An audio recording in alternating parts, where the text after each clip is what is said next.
Assalamualaikum warahmatullahi wabarakatuh. Selamat pagi teman-teman semuanya. Kami dari kelompok 4 dan saat ini kami sudah bersama dengan Bapak Ferry Ferdiansyah selaku perencana ahli media Kementerian Koordinator bidang pembangunan manusia dan juga kebudayaan. Penting dalam membentuk arah maupun karakter bangsa, karena dengan mengetahui apa dan bagaimana identitas kita sebagai sebuah bangsa, sebagai sebuah negara, kemudian kita bisa mengetahui nilai-nilai kebudayaan maupun hal-hal yang merupakan norma dari suatu identitas kita atau budaya kita tersebut, untuk kemudian bisa kita lestarikan tentunya dengan nilai-nilai positif. Artinya identitas nasional itu tidak harus bertolak belakang dengan identitas global, atau misalnya yang sekarang lagi tren sebagai global citizen. Identitas nasional justru bisa menjadi dasar yang kokoh kita sebagai seorang global citizen. Artinya identitas nasional dan global citizen kita sebagai masyarakat global itu bukan hal yang bertentangan, tapi merupakan satu kesatuan. Ya. Identitas nasional sekali lagi merupakan hal yang tetap harus kita pedomani sebagai sebuah bangsa. Karena dengan kita mengenali identitas nasional kita, kemudian sedikit banyak itu akan membentuk karakter kita. Jadi saat ini di tengah era globalisasi ataupun modernitas teknologi dan lain sebagainya, tentu banyak pengaruh-pengaruh dari luar ya. Artinya kebudayaan luar, kebudayaan sebagai contoh, kebudayaan terkait hip hop dari Korea, kebudayaan dari Jepang, maupun kebudayaan yang berbasis sosial media, dan itu arus informasi saat ini sangat mudah didapatkannya hanya dengan menggunakan jentik tangan, jari jemari kita sudah bisa mengenal keadaan atau informasi di global yang terjadi saat ini. Namun dengan kita mempunyai karakter bangsa, itu kita menjadi punya values, dan kita bisa menilai apakah budaya yang kita lihat saat ini melalui arus informasi dan teknologi sosial media dan lain sebagainya, apakah itu sesuai dengan kebudayaan kita atau tidak. Itu sedikit banyak identitas nasional bisa memagari kita agar kita tetap on the track bahwa kita punya value sendiri sebagai sebuah bangsa.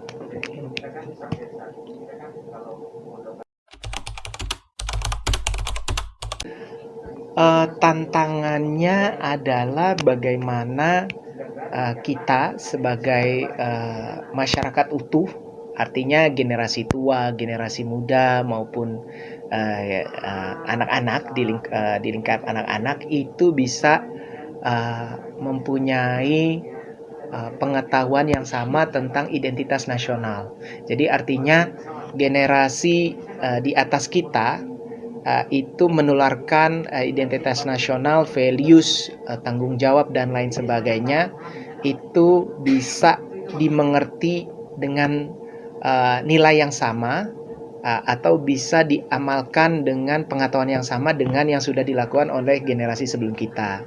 Lalu generasi middle generation, orang tua muda itu pun juga menularkan identitas nasional, wisdom, local wisdom, karakter, kearifan lokal dan lain sebagainya kepada anak-anaknya. Jadi meskipun terjadi fenomena di mana saat ini banyak generasi muda, terutama Gen Z ke bawah itu, yang ingin menjadi global citizen, artinya saya mau tinggal 1 minggu di Jakarta, 1 minggu di Singapura, 1 minggu di New York atau sebagainya, tapi mereka tidak tercabut dari akarnya. Artinya mereka punya national identity yang sudah tertancap di sanubari mereka, dan justru dengan national identity itu mereka bisa bangga dan ikut mewarnai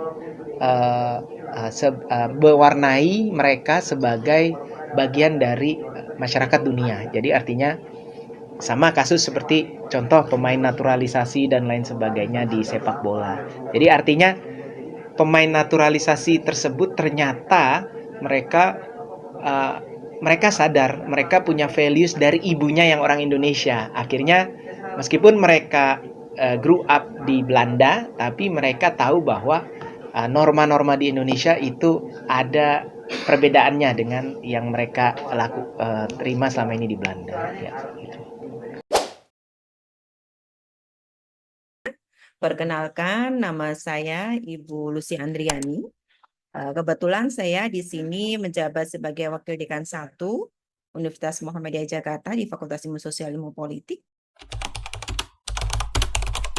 Sebenarnya pendidikan karakter itu bukan hal yang perlu dipertanyakan lagi ya, tetapi masuk atau istilahnya menjadi hal yang wajib untuk kita semua gitu sebagai generasi penerus bangsa. Tanpa identitas kita tidak akan bisa mengenalkan diri kita ke orang lain, apalagi sebagai bangsa, sebagai bagian dari warga negara. Jadi hal-hal yang penting untuk dijaga dalam konteks ini itu bagaimana kemudian pendidikan karakter itu hadir tidak hanya dalam pendidikan formal, tetapi juga pendidikan informal. Mengenal nilai, mengenal budaya itu menjadi hal penting yang harus dikenalkan dari ruang kecil yang namanya keluarga. Kita contoh nyata di keluarga kami, terutama dari Jawa, kami tetap bisa menggunakan bahasa Jawa sehingga anak kami itu bisa memahami bahasa Jawa itu. Bukan hal yang kemudian tidak menjadi modern ketika orang tidak bisa berbahasa Inggris, ketika orang tidak berbahasa lain, tetapi ini menjadi tugas kita untuk bisa menjaga keidentitasan itu. Bukan berarti kita eksklusif, tetapi justru kita ingin menunjukkan bahwa identitas itu hadir dan identitas itu melekat di kita dan bisa menjadi penciri dan justru menjadi keunggulan di kita sendiri. Bahkan sekarang mahasiswa-mahasiswa yang sekarang ada penilaian banyak krisis identitas, itu karena di dalam dirinya tidak pernah tersosialisasikan nilai yang menjadi core keluarga atau menjadi hal-hal yang penting yang perlu dijaga. Sehingga mereka kadang menghadapi arus global seperti ini, itu akhirnya larut mengikuti saja tanpa punya pola tersendiri untuk bisa menjadikan dirinya itu hal berbeda dan unik. Kadang penilaian berbeda dan unik sendiri itu untuk saat ini itu menjadi hal yang apa ya, bukan hal yang lumrah begitu, tetapi dalam konteks global justru itu yang sekarang dicari. Keunikan, kemudian kita bisa tampil dengan ciri khas kita sendiri, membawa nilai-nilai yang sudah dikembangkan, itu menjadi hal penting. Sebenarnya global itu tergantung kita bisa menyikapi sih. Di era sekarang, era yang tanpa sekat, di mana semua orang bisa berhubungan dengan media yang luar biasa seperti ini pun harus tetap ada koridor yang bisa membentengi diri kita sehingga kita tidak larut dengan apa yang mereka inginkan dan kita tetap bisa menunjukkan bahwa kita punya karakter yang berbeda, kita punya keunggulan yang berbeda yang tentunya bisa bersaing dengan yang lain. Mungkin itu jawaban dari saya untuk pertanyaan pertama.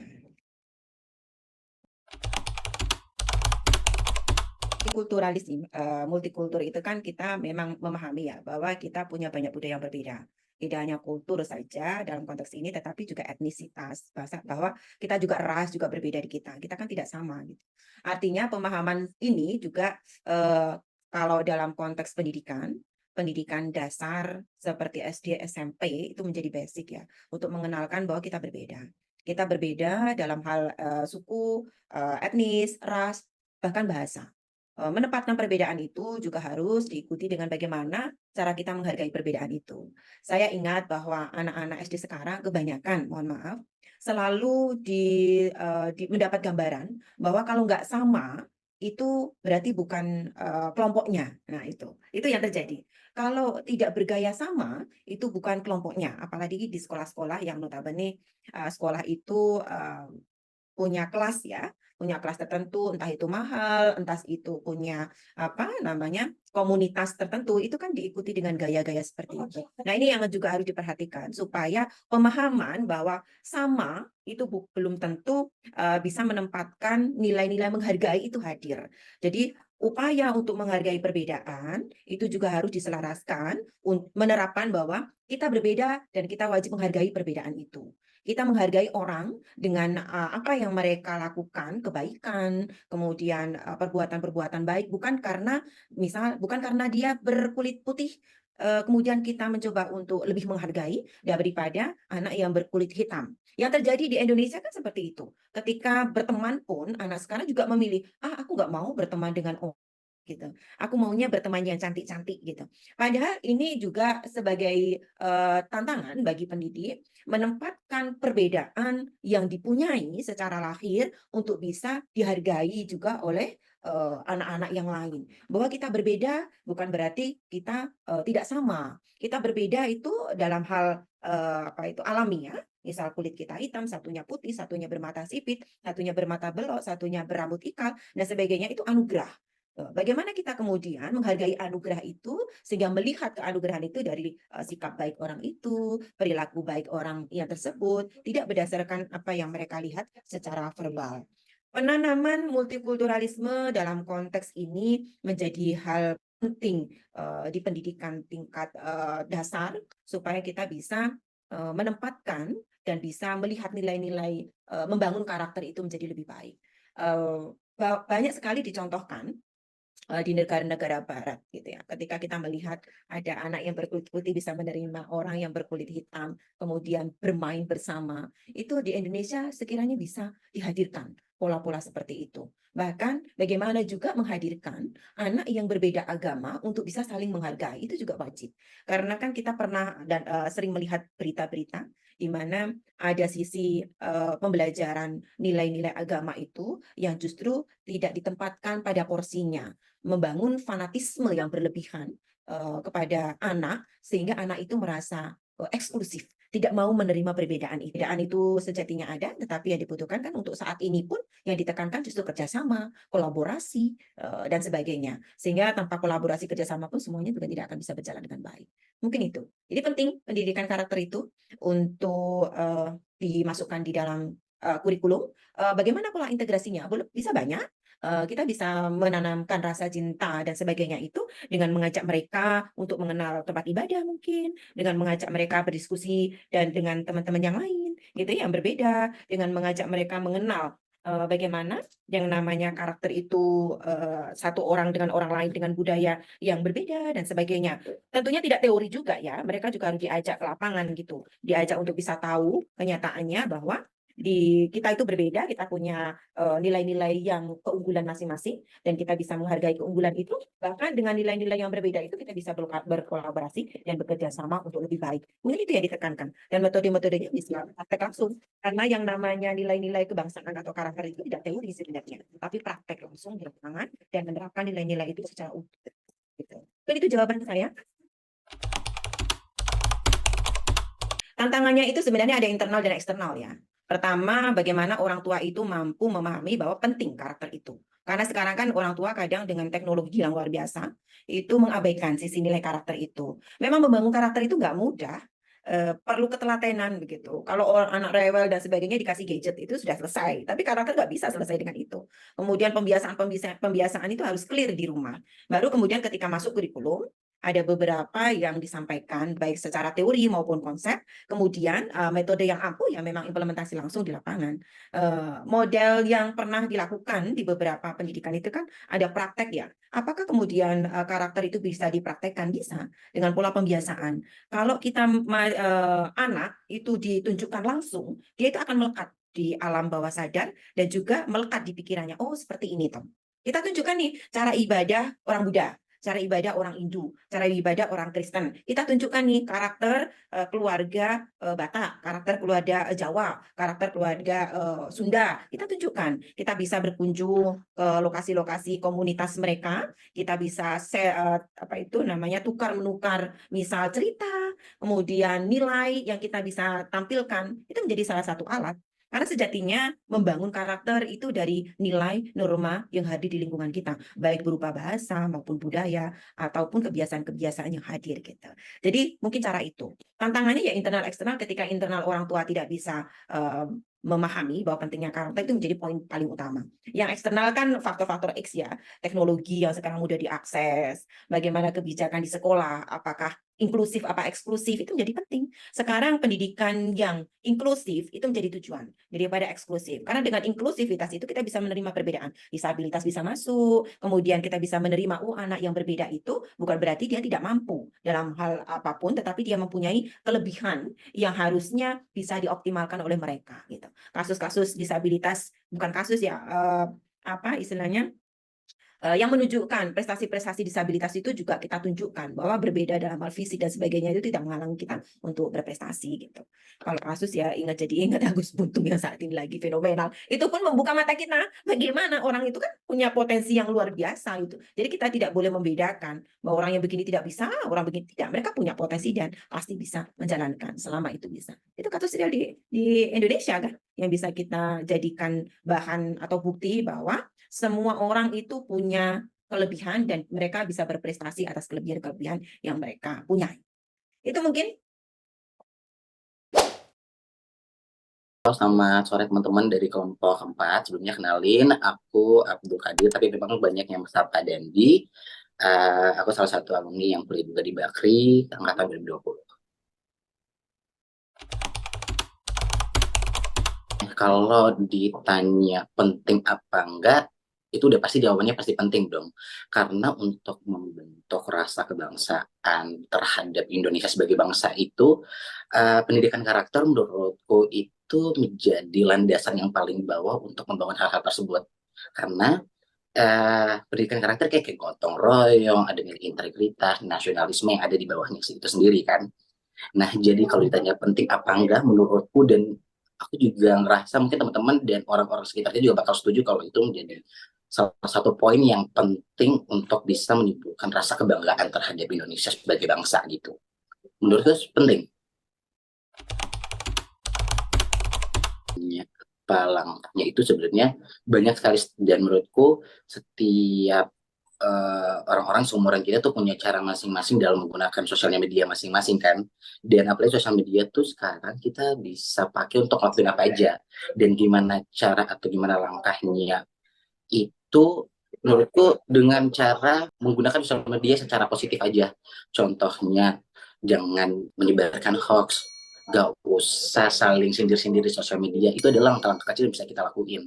Kalau mau langkah-langkah yang gede, mungkin ketika ada korban bencana, teman-teman kita ada yang kebakaran rumah, mungkin bisa kita bantu dengan postingan-postingan, karena itu bisa menjadi apa ya, sebuah perubahan. Walaupun sebagai mahasiswa kan kita nggak usah mikirin hal-hal atau langkah-langkah yang gede-gede banget pengen rubah negara jadi gimana, karena yang penting kalau mau gunain sosial media untuk perubahan ya lihat aja dulu sekitar kita, mungkin gunakan sosial media secara positif, jangan posting hal-hal yang berbau hoax, gak usah saling sindir, gak usah, dan gunakan sosial media yang baik yang benar aja, gak usah hal-hal yang aneh-aneh. Menurutku seperti itu aja.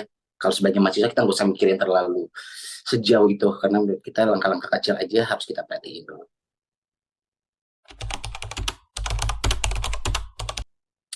Eh, kalau gue mungkin kalau sebagai yang ingin disampaikan tuh kita semua tuh satu, paham gak sih, sama-sama orang Indonesia, satu bangsa tuh, tapi kadang hal-hal yang bikin kita lupa tuh karena perbedaan-perbedaan kecil. Kalau contohnya kalau sebagai mahasiswa, perbedaan prodi, perbedaan organisasi itu menjadi hal-hal yang sangat disayangkan, karena kalau bisa kita lihat di lapangan khususnya di kampus kita, beda prodi aja tuh kadang masih ada yang berantem, dan hal itu yang bikin rasa kebanggaan kita terhadap Indonesia sebagai bangsa tuh, hal-hal itu yang seharusnya gak perlu terjadi akhirnya terjadi tanpa kita sadari gitu. Padahal kalau dipikir-pikir, oh ternyata kita sama-sama orang Indonesia, punya budaya dan punya satu bangsa yang sama, cuman karena gara-gara dia anak Ilpol dan satunya anak Ilkom, punya beda prodi, akhirnya punya pemikiran yang beda, berantem. Itu hal-hal itu yang menurutku sangat disayangkan banget. Akhirnya yang sesuatu hal yang perlu diberantemin sebelumnya tuh akhirnya jadi berantemin dan mengkikis hal-hal yang seharusnya gak menghambat apa ya, bikin kita tuh semua tuh bisa rasa bangga ke Indonesia tuh sebagai bangsa kita gitu. Kalau dariku sih gitu. Nama aku Halimita Andika Safira, aku mahasiswa ilmu komunikasi dari Universitas Pembangunan Nasional Veteran Jakarta. Kalau menurut pandangan aku, ya pasti akan ada ancaman ya di era globalisasi ini gitu ya Kak. Tapi menurut aku globalisasi itu kan nggak melulu persoalannya tentang negatif ya. Jadi lebih kepada generasi Z aja sih Kak, lebih pintar-pintar lagi untuk menghadapi tantangan tersebut gitu. Bagaimana caranya, strateginya untuk meminimalisir daripada ancaman-ancaman identitas nasional yang datang di era globalisasi ini gitu Kak.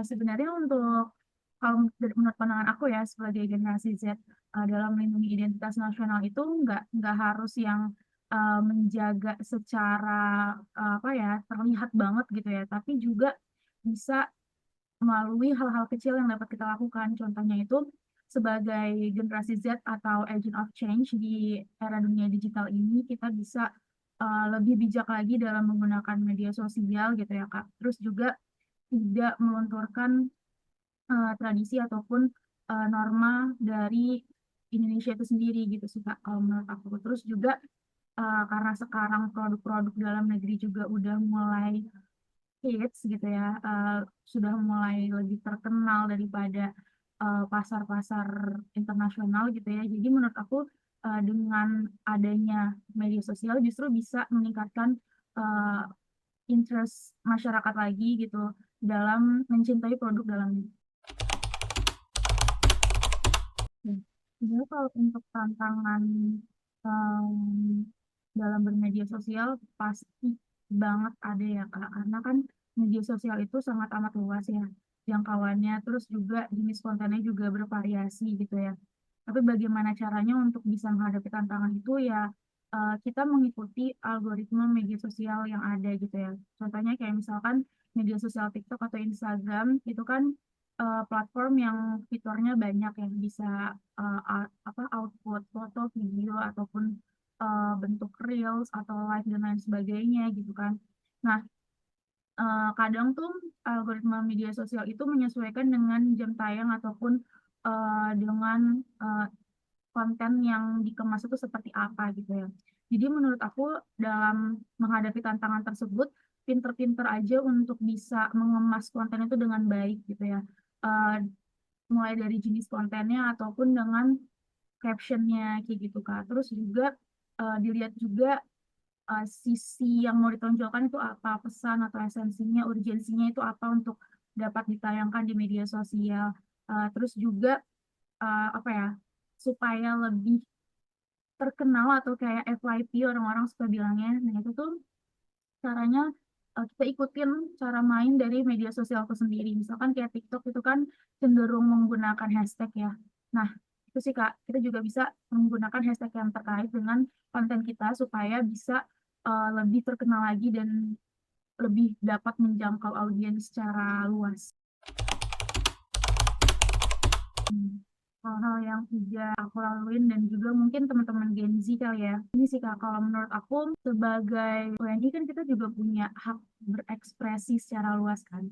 Nah, hal-hal yang mungkin bisa mengimplementasi kalau kita sudah menjaga identitas nasional itu salah satunya dengan kita ada budaya berbatik atau berkain sih Kak. Karena kan di era sekarang ini tuh banyak banget anak-anak muda yang menggunakan batik bukan hanya untuk acara formal, tapi juga untuk main, nongkrong, ataupun ke acara-acara non formal atau semi formal. Terus juga ada beberapa atau segelintir generasi Z ini menggunakan berkain atau berbatik itu sebagai outfit untuk mereka berkuliah atau untuk mereka magang kerja dan lain sebagainya. Itu sih Kak yang menurut aku menjadi sebuah apa ya mungkin salah satu langkah generasi Z untuk tetap mempertahankan budaya Indonesia. Salah satunya adalah dengan tetap melestarikan batik produk-produk Indonesia.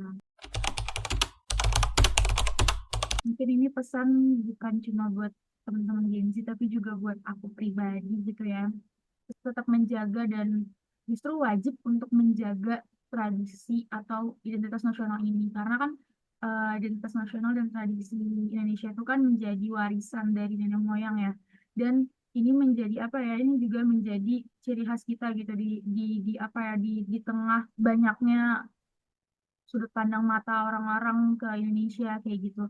Jadi menurut aku pesannya tetap tetap dijaga sih Kak, tetap dilestarikan karena kan nggak melulu eh, identitas nasional yang masuk, identitas nasional yang berkembang di globalisasi ini menjadi sebuah em, apa ya kata-kata kolot itu kan nggak selalu gitu ya Kak. Jadi menurut aku tetap tetap harus dilestarikan. Salah satu contohnya ya apapun yang bisa kita lakukan, misalkan sebagai mahasiswa ya mungkin bisa tetap melestarikan berkain, berbatik dan juga mencintai produk dalam negeri kayak gitu sih Kak. Terus kalau dikaitkan dengan media sosial, ya tetap bijak dalam menggunakan media sosial, apalagi kita sebagai generasi yang sangat melek terhadap digital gitu ya. Jadi dengan langkah kita sudah bijak itu sudah menjadi cerminan bahwa identitas nasional kita tuh tetap tetap ada gitu dengan terjalinnya norma dan juga nilai-nilai sosial.